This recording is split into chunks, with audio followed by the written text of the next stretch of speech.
в кадре. Номер 1. Ячейка номер 1. О какой фотографии идет речь?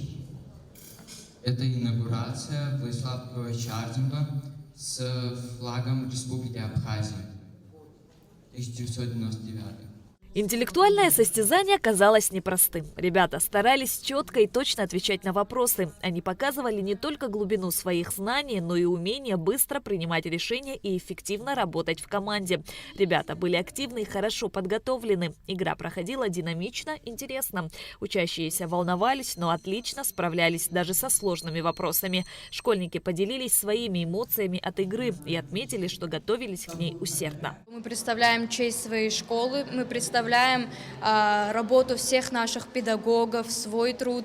И это огромная ответственность лежит перед нами. И понятное дело, что нам очень волнительно. Подготовкой занимались наши педагоги. Они искали различную информацию. Мы ходили в библиотеки, забирали различные учебники. Были сложности, конечно, но мы сами проявляли в этом интерес. И при желании, мне кажется, возможно все сделать.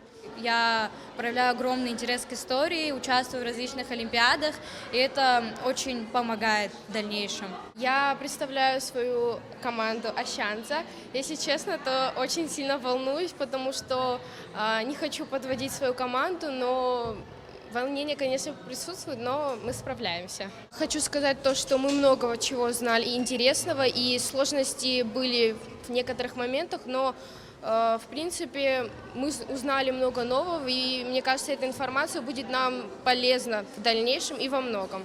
Нам попал Кокоскерия, мы представляем его, так что подготовили такую интересную сценку. Надеюсь, и жюри, и всем ребятам оно понравится. Конкурс состоял из 3 этапов. Первый этап – о жизни и деятельности Владислава Арзенба, о судьбе, ставшей историей. Второй – о величии народного подвига на страницах истории Великой Отечественной войны в датах, событиях, фактах, именах. Третий этап – творческий конкурс о доблести, подвиге, славе. Вопросы задавались в интересной и доступной форме, чтобы стимулировать интерес и познавательную активность учащихся. Согласно жребию, представитель команды выбирал по одной ячейке заданий из каждого ряда. Школьники пытались не просто ответить правильно, а стремились с победой вернуться в родную школу. Сегодня я представляю команду Ахистра 6-й школы. У нас была также школьная, также и дополнительные задания. Мы учили, готовились каждый день, отвечали на эти вопросы. Нам было очень волнительно готовиться к этой. Каково выступаете в стенах родной школы? Конечно, в стенах своей школы намного легче выступать, чем за пределами своей школы. Вы нацелены на победу? Да. Ответы были командными. Каждый правильный ответ приносил 1 балл, а набранные баллы суммировались. Компетентное жюри следило за ходом конкурса. Память о героях не подлежит забвению. Делились впечатлениями участники, дети и взрослые.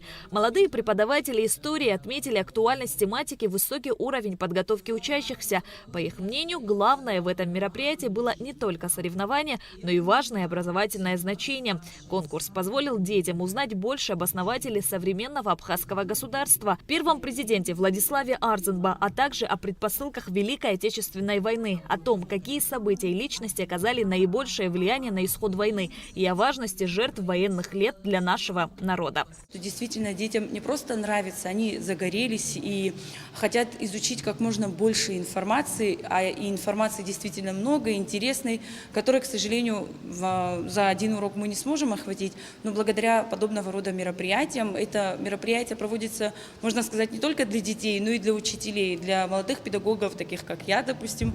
Это большой опыт, тоже своего рода соревнования между учителями. Мы проверяем то, как мы можем передать информацию, как мы владеем этой информацией. Естественно, мы вместе с детьми тоже находим каждый раз для себя что-то новое. Я считаю, такие конкурсы нужно проводить, так как это с патриотической точки зрения, если подходить, именно с этого нужно начинать изучение истории Абхазии. Я сама, занималась подготовкой именно детей с 10 школы. Скажу вам, конкурс очень сложный, там очень много дат, событий, фотографий.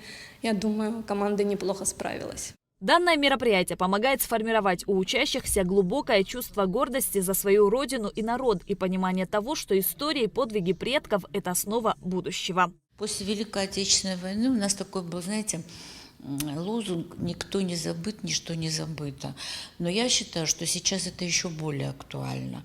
Вот вы, наверное, увидели, как дети с удовольствием принимают участие в этом конкурсе.